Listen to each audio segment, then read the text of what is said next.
Here in Studio One, I've got this really simple project comprising of 4 virtual instruments. I've got this piano, I've got a bass guitar, there's some drums in there and an acoustic guitar as well. Now, in a moment, I'm going to completely change the chord structure of this project on the fly to all of the instruments at once, really easily using a feature called the Chord Track. But before we do that, let's just have a quick listen to this demo before I make those changes.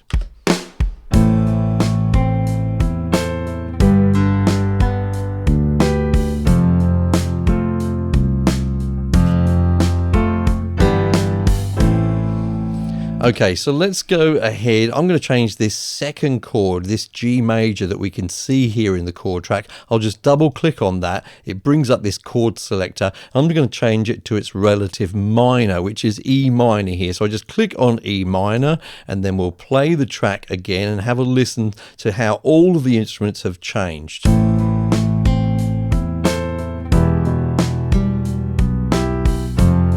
As easy as that. Let's also make a change to the first chord. It's an A minor at the moment. Let's brighten things up. We'll change it to a C major. We'll have a listen to that.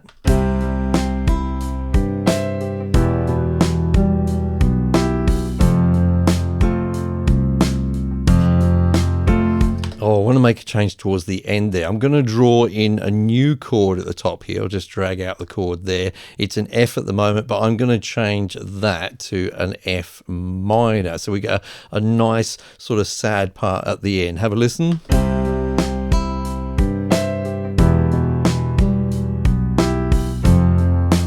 Here it comes. I love how easy this is. As I say, it's made easy with something called the Chord Track. Hi folks, I'm Mike, and I hope you're well. You've probably got questions in your head like, does this work with audio? Well, yes, it does, but with mixed results, in my opinion. We'll take a look at that later. But first of all, let's find out how to actually set up the chord track and the different ways that we can make use of it. So the first thing we want to do is actually show the chord track. Now, if you've got your tracks panel here kind of reasonably stretched out like this, then you'll see a whole bunch of icons at the top here, and you can just click on the chord track icon. But if, like me, you have this kind of squashed up like so, then you'll need to click on this icon here and then go down and click on chords. And now we can see the chord track. Now, the first thing I would do, or the first thing I'd recommend you do, is click on this follow button here. Make sure it turns blue so that later on the instruments are actually going to follow the chord track. And I would also open the inspector. You can do that by clicking on the eye icon up here, as I'm going to, or you could of course press F4 to open up that. Now we want to actually create some chords in our chord track, and there's a couple of different ways we can do that. First of all, we can manually create chords. So if I hold Control on my keyboard, or Command if you're on the Mac, then I can just drag out some chords. Okay, now it's done it for the whole bar there because I've got snap turned on, but you know, you can drag it out with more precision if you want to without snap turned on, or you can hold in Control Shift as well and drag out specific areas with chords like so. I'm going to undo that because I like to do it like this. You can easily create chords in the chord track by grabbing one of your existing instruments, which is playing chords like this guitar here, and then just dragging the event up to the top like so. I'll drag it and drop it there, and you can see it's detected the chords from that existing guitar track there. Of course, you want to be choosing something which actually is playing chords. You don't want something which is playing just bass or a melody. But something like guitar or even piano here, in fact, I'll grab that piano, drag it up to the top there and allow it to detect the chords from that. Now, I'm going to do some very basic setups for these instruments so that we can try some different ways of using this chord track. And I'll explain things a little bit more fully later. But first of all, I'm going to select this piano here. I'm going to go over to the inspector and just make sure I change this setting for follow chords from off to one of these settings. Now I'm going to choose parallel for the moment. Okay, we'll talk about narrow and bass in a moment, but I'll choose parallel. For the bass, I'll select the bass, yeah, and again I'll go over. This time I'm going to select bass. Okay, this is going to prioritize the bass or the root notes of the chord. Then I am going to skip over drums, of course. I don't need to change those, and then I'll go to my guitar at the bottom, and again I'm going to go to follow chords and click on parallel. Okay, so this is all ready now to follow any changes that I make in the chord track. Let's see how we can do that. So one thing I think is really handy is the ability to transpose the whole song on the fly using the chord track. Now I'm going to start off by making sure I've got the chord track selected by just clicking on it here. Then I'm going to press Control A or Command A on the Mac to select all of the chords. Now you can transpose individual chords if you want to, but I do find it handy to do all of them at once. Now that I've got them all selected, I'm going to right click on one of these chords and go down and click on Transpose Chords. Opens up this little dialog here where I've just got to type in the number of semitones up or down that I want to transpose by. So I want to drop down by 2 semitones, so I'll type in -2, then click on OK. You can see the chords have actually changed at the top here, and the eagle-eyed amongst you would have seen some of the actual notes within this MIDI actually change. Let's just have a quick listen.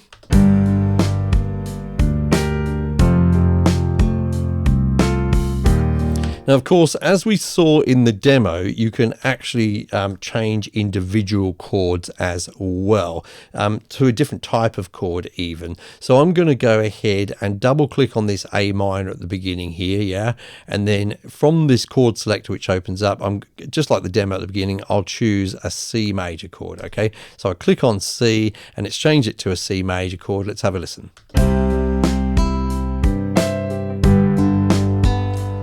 Now, I don't know if you noticed, but the piano now sounds much, much higher, doesn't it? Okay, let's just open up the actual piano roll for that piano so that we can see the notes on that first chord. And let's just switch between that A minor and the C, yeah?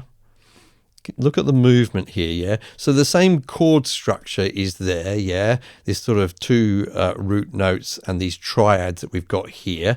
But everything's just sliding up, yeah, in parallel. And that's because we had that follow chords parallel setting up here, yeah? Set to parallel, okay? So we get that sort of sound if we do that. Now, that may be fine for you. You may enjoy that change, but you may not. So another option that you actually have in terms of the type of following that we're going to do is to change this from parallel to narrow.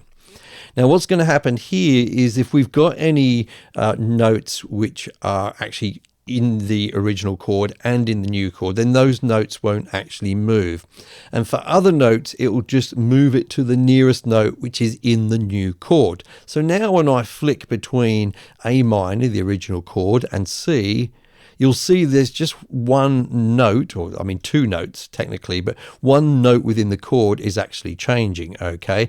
So that means we'll get a really different sound. We'll kind of maintain the original kind of tone of the piano in this case, and we won't get that drastic change in sound. So let's have a listen to the original.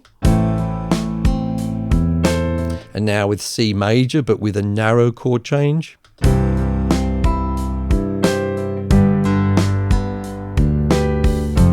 So that's something you want to think about when you're changing chords or even melody parts using the chord track. So this has all been done with virtual instruments and MIDI so far. Of course, it's very easy for Studio One to figure out, you know, what chords are being used, and it's easy to make changes to the instrument parts when we change to new chords. But what about audio? So one of the things we can do is actually extract chords from audio. So in this case, my piano part is not MIDI any longer. It's not a virtual instrument, but it's actually an audio clip, okay, or an audio event. Now, one of the things I can do is just detect the chords for this particular event. So I will right click on my piano here, go down to audio, then all the way across to chords and click on detect chords. I click on that, and you can see that the chords have appeared there on that event.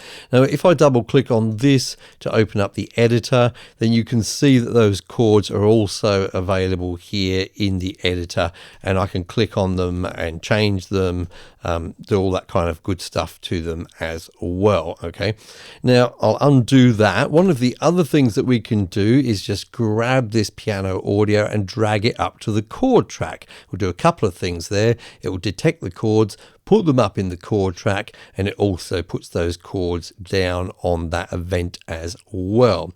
Now let's say I want to make some changes here, because it detects pretty well, but you may not want to keep the exact things that it's detected. I want to get rid of this G sus2 that's put here. That's just a little bit too detailed for me, so I'll just select it and then press delete on the keyboard to get rid of it, and I'll just drag out this G major chord here. Okay, so I've just got a nice simple version of what it detected there. Now that hasn't stayed in sync with the chords that were detected down here on the actual event, so one of the things I could do is right click on this event, go down to audio, then across to chords, and look for apply chords from Chord Track. I click on that and you can see now that it's using the same chords as the chord track. So that is detecting chords from audio, but what about actually changing the audio with the chord track? So as I said at the beginning, I feel like working with audio and repitching audio using the chord track does have mixed results. Let's start off by looking at this piano. We're going to make the same changes that we did when this piano was MIDI. We're going to change this A minor at the top here to a C. So I double clicked on it and change it to a C using the chord selector. Let's have a listen to this piano now. Did you hear that kind of odd slide sound? It just didn't sound that good. So you will get mixed results. Just as we did when we were using MIDI though, you can try some different things. So if I select this piano, at the moment it's on parallel in terms of following chords. If I take this and change it to narrow, yeah, give that a listen.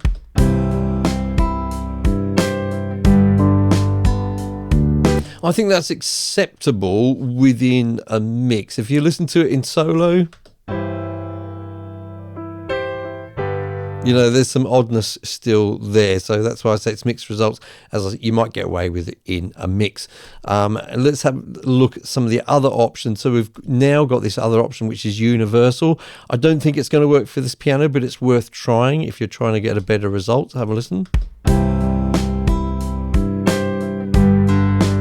Yeah, probably I would say in this case I would go for narrow. That may be the best thing. So you can get away with it sometimes on instruments. With vocals, however, I'm really not that convinced. So what we're going to do is just change that back to its original A minor again, okay, like so. And I've got these two vocals down here. Before I do anything, I'm going to select both of them. Right click, then go down to audio, go across to chords, and just do apply chords from chord track here, and you'll see those chords have applied to the vocal. Let's have a listen to these vocals. It's just a main vocal and a harmony before we make the changes. Nobody sees you like I see you, but I see you. Now, currently, with these selected, I have follow chords. It's got parallel selected. So let's change our A minor to a C again. This isn't going to be good, I have to warn you. Have a listen. Nobody sees you like... You get that sort of chipmunky kind of thing, don't you? Nobody really wants that. If you really wanted to use this, then you may try again. Let's go to narrow. Right now, what this is going to do, same as it does with MIDI, it's if a note is already there in the original, it's not going to change it, but it will change it to the nearest note if it's not in the original chord, if that makes sense. So this is basically changing the melodic structure, but it can sound a little bit more natural. Have a listen. Nobody sees you like I see you. Still not that great sounding in my opinion, but this could be useful when you're still at the kind of demo stage, when you're still writing. You may have laid down a temporary vocal and you just want to change some things about the chord structure and just hear how that's going to sound. Personally, I'd never ever use it in a finished production unless I wanted to have that effect. I'll leave that up to you and the comments down below. I just want to note a couple of things for Melodyne users who are also using the Chord Track. If I select this vocal and press Control M or Command M for Melodyne on the Mac, then we're going to start editing with Melodyne. Now, if you happen to use the chord features in Melodyne, you can see that I've got the chords shown here, and they're the same as the chords in the Chord Track because they're actually in sync with each other once we start using Melodyne. So if I were to go up to the top and change this from an A minor to a C again, you'll see that that chord has changed in Melodyne as well. Okay, so there is a link between the two. I'm not going to go into using the chord, using chords within Melodyne, but if you do use chords within Melodyne, then you may find that useful. However, one thing to note is that once you're using Melodyne with something like this vocal, then the pitch changes are not going to apply when we make changes to the chords, okay? So even though, for example, with this vocal, I've got it set up to follow the chords with the parallel function there, it's not actually making any changes at all. Have a listen. Nobody sees you. It's just using the original melody, which sounds okay with this chord, but it's not made any changes. You're going to actually have to apply Melodyne by, perhaps using the render button down here or bouncing the track before you're going to be able to make those pitch changes, if you want to, that is, using the chord features of Studio One. Talking of Melodyne, it's a great tool, of course, for adjusting pitch, especially on vocals. If you'd like to find out about how to use Melodyne within Studio One, check out this video I made right here.